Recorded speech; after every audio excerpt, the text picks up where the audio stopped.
Ayo cepat cepat. Yang mau ikut, ayo cepat. Ini udah malam. Kita mau pulang. Udah mulai? Buya maju. Ya, ayo silakan. Oh, ini namanya asosiasi dosen apa? Berapa semua tadi? 100? 123. 123 ya. Udah? Ya, baik. Baik, Assalamualaikum warahmatullahi wabarakatuh. Waalaikumsalam. Hari ini kami merasa bersyukur. Terima kasih kepada Presiden Republik Indonesia telah menerima arahan beliau. Di antaranya sini Kiai. Di antaranya beliau menceritakan bagaimana geopolitik internasional yang sangat memprihatinkan. Karena itu kita bangsa Indonesia harus bersatu, bersinergi dalam rangka membangun kekuatan bangsa kita dan sekaligus juga mampu mencegah ya berbagai dinamika yang ada di dunia internasional. Dengan apa? Dengan kekuatan yang ada di negara kita, antara lain kekuatan pangan, kekayaan alam, sumber pangan yang harus kita jaga. Begitu juga program-program nasional ingin membangun kekuatan ekonomi nasional, termasuk juga industri, mobil nasional, dan seterusnya. Dan tadi Ketua Umum MUI menyampaikan pesan kepada kita semua untuk bersinergi, bersama-sama bahu-membahu sehingga terhindar dari berbagai adu domba, fitnah yang harus kita cegah bersama-sama. Saya kira itu antara lain. Terima kasih. Ini ibu-ibu dengan sabar mendengarkan. Ya. Terima kasih. Assalamualaikum warahmatullahi wabarakatuh. Silakan.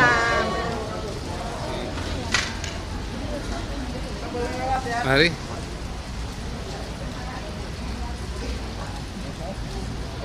Buya mana Buya? Buya dulu. Buya ya. Buya ya, sini Buya. Ya, sini. Ya, Buya. Oke. Ya. Oke. Satu lagi Pak Muti. Pak Muti mana? Orang ikut dari samping dong. Pak Muti ada? Kita mulai aja ya, Bapak ya. Assalamualaikum warahmatullahi wabarakatuh.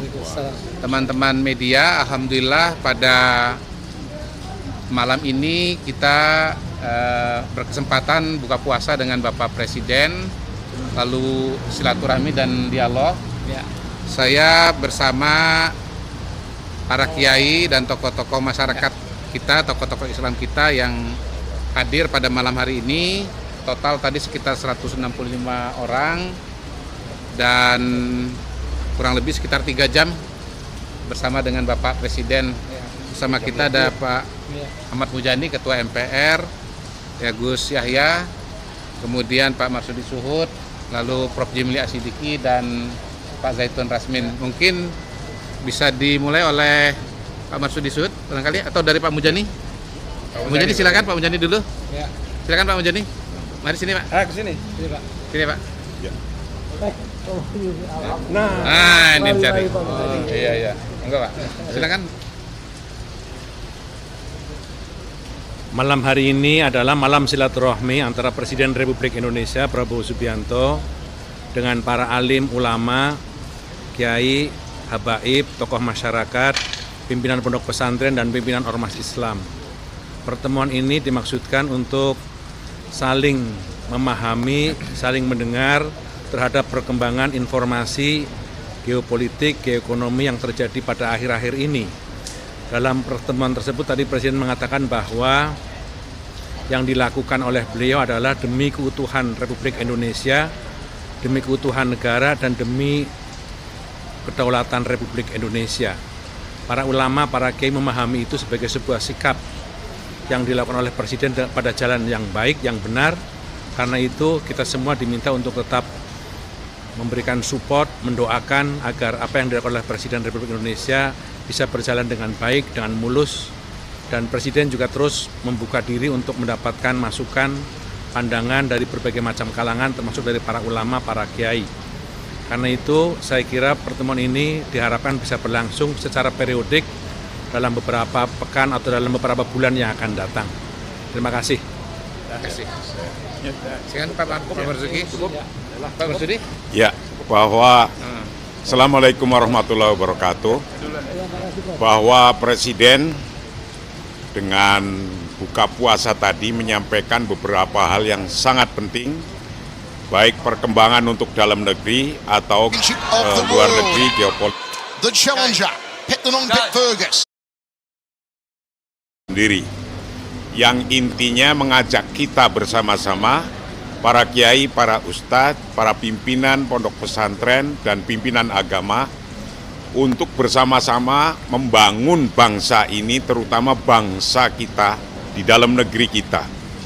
Betapapun di luar sana sedang sangat luar biasa keadaannya karena adanya perang, mudah-mudahan Indonesia tetap aman, itu intinya, dan Indonesia tetap waspada, dan Indonesia akan terus-menerus berusaha untuk bagaimana perang itu bisa berhenti, bagaimana kedamaian itu bisa dicapai, maka beliau akan berusaha sekeras-kerasnya, sekuat-kuatnya untuk satu, melindungi bangsa kita sendiri, dan nomor dua, turut andil membuat bangsa-bangsa di dunia ini dalam keadaan damai.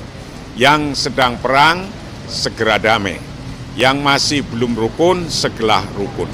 Agar terbangun bangsa yang bersatu, bangsa yang ekonominya kuat, dan bangsa yang bermartabat. Itu intinya Presiden menyampaikan hal yang sangat penting. Maka kami, para kiai, pimpinan agama, antusias menyambut beliau dan mendukung beliau untuk berusaha sekeras-kerasnya, baik untuk kemajuan bangsa Indonesia atau untuk perdamaian di dunia, wabil khusus di Timur Tengah yang terjadi perang di Iran, atau bahkan jangan sampai merembet ke negara lain. Terima kasih. Assalamualaikum warahmatullahi wabarakatuh. Buya tambahan sebentar. Ya. Bismillah, Assalamualaikum warahmatullahi wabarakatuh. Alhamdulillah, salatu wassalamu ala rasulillah Habibina Sayyidina Muhammad bin Abdillah wa ala alihi wa sahbihi wa mawalah mabad. Pertemuan yang indah antara umarok dan ulama, dan seharusnya lah seperti itu. Dan Alhamdulillah kami mendengar cita-cita besar dari Presiden kita untuk menjaga negeri ini di saat negara-negara lain dengan hiruk pikuk, peperangan dan lain sebagainya. Semangat beliau untuk menjaga negeri ini.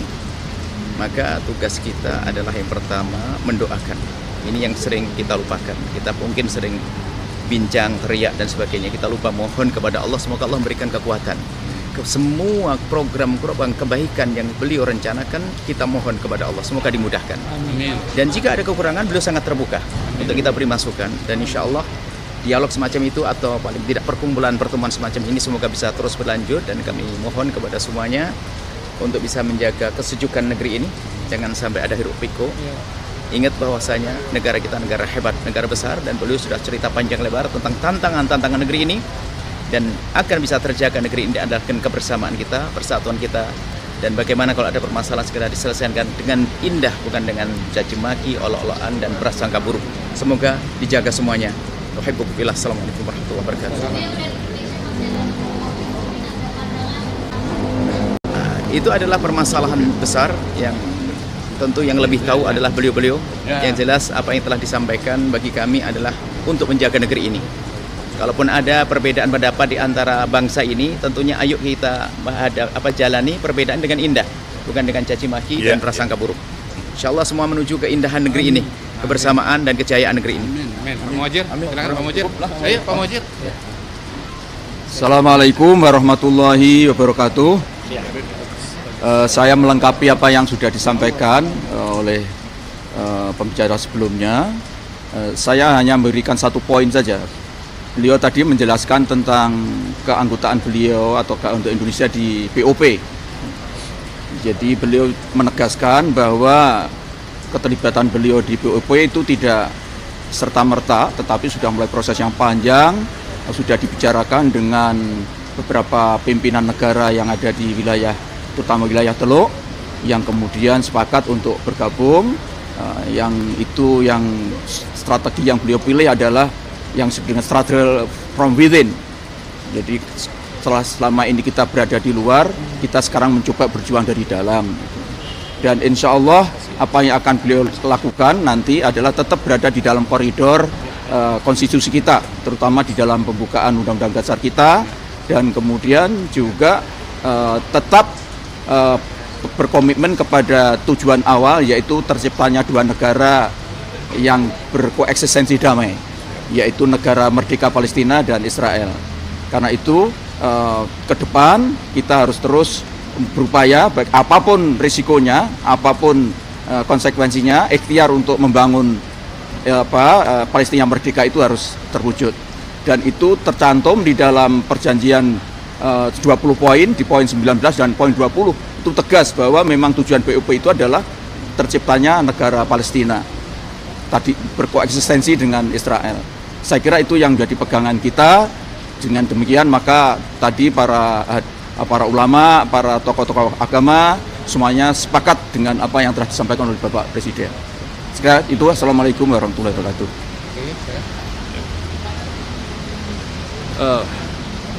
Baik, saya atas nama mewakililah dari Pondok Pesantren Indonesia yang hadir, di mana kiai-kiai dan ulama pesantren sangat mendukung dan mengapresiasi terhadap kerja Bapak Presiden Prabowo, di mana beliau telah memaparkan terutama masalah-masalah di dalam negeri. Kalau luar negeri tadi sudah disampaikan oleh Pak Kiai Muhajir.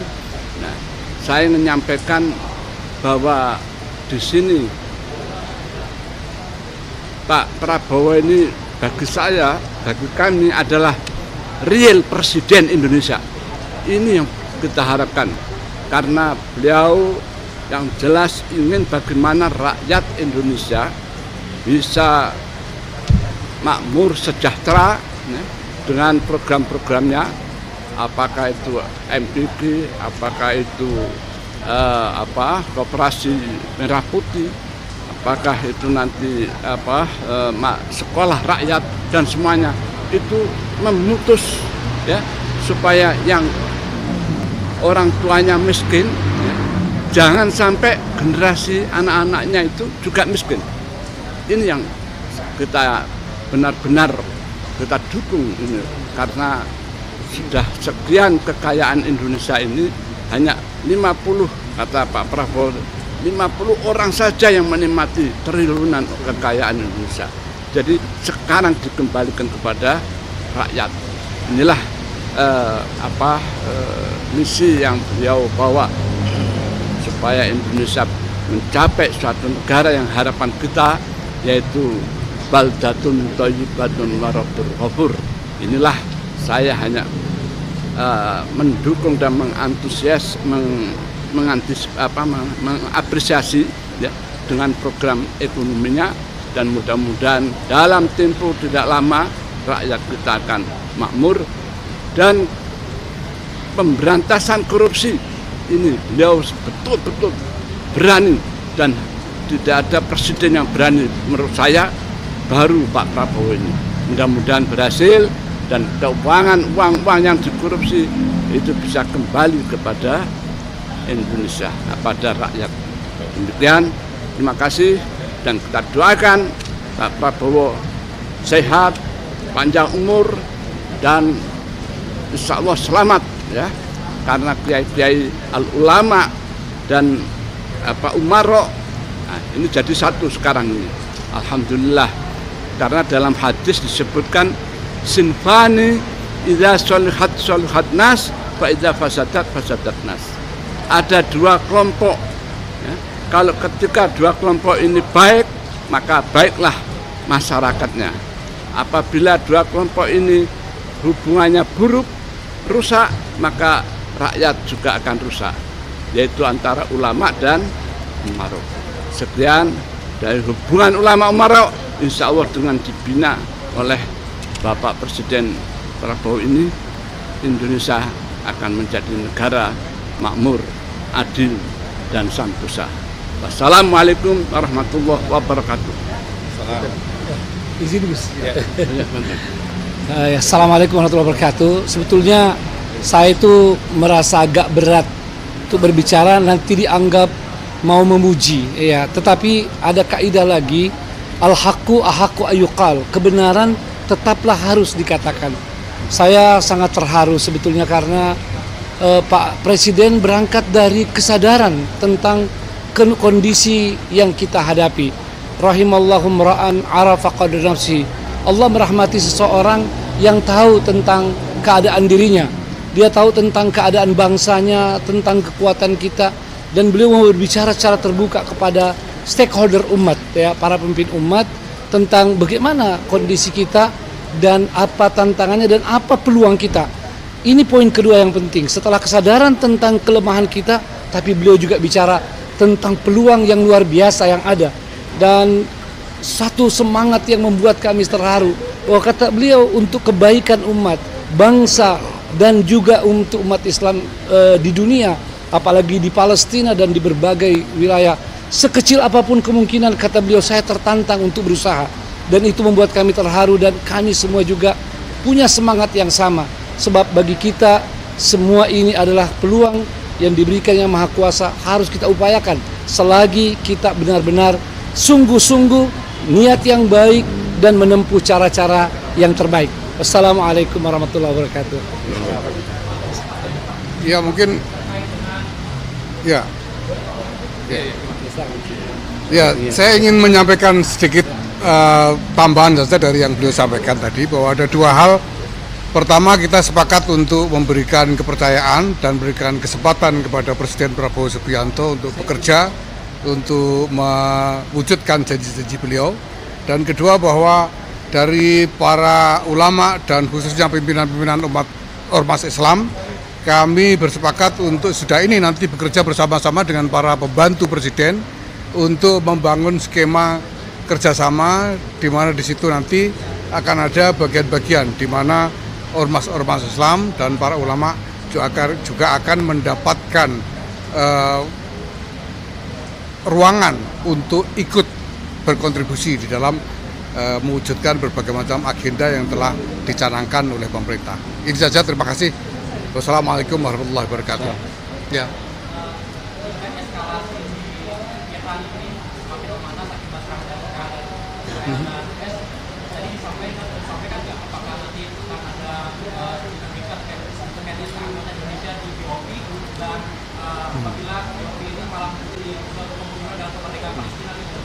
Yang saya tangkap dari apa yang disampaikan Presiden tadi adalah bahwa beliau akan berusaha menggunakan BOP ini sebagai semacam keberadaan Indonesia di dalam BOP ini sebagai semacam instrumen untuk ikut mendorong terjadinya proses deeskalasi dan lebih-lebih lagi perdamaian atas perang yang sekarang sedang berlangsung. Kalau perlu misalnya Indonesia bisa menyatakan bahwa agenda-agenda BOP on hold sampai ada pembicaraan untuk deeskalasi dan perdamaian dari perang Amerika Israel melawan Iran ini. Itu saya kira.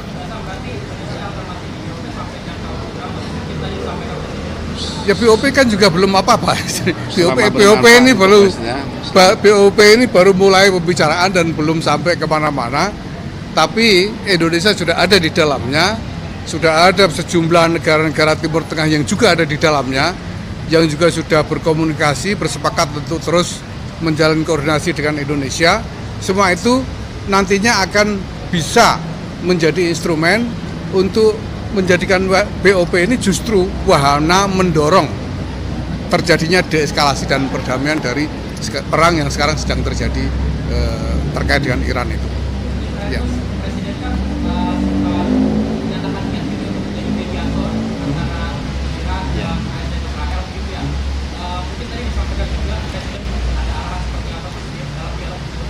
Ya, yang jelas bahwa Presiden menegaskan komitmennya, beliau akan melakukan apa saja untuk ikut berkontribusi membantu ke arah perdamaian, penyelesaian masalah, dan lebih-lebih karena penyelesaian masalah terutama konflik di Timur Tengah hari ini akan terkait secara cukup langsung dengan keadaan kepentingan domestik kita sendiri. maka Presiden akan melakukan semuanya, dan alhamdulillah Indonesia dalam hal ini Presiden Prabowo Subianto adalah aktor yang diterima oleh semua pihak sehingga punya peluang untuk bisa menjadi semacam mediator komunikasi di antara pihak-pihak yang terlibat. Saya kira itu. Terima kasih ya. Terima kasih. Assalamualaikum. Oh ya.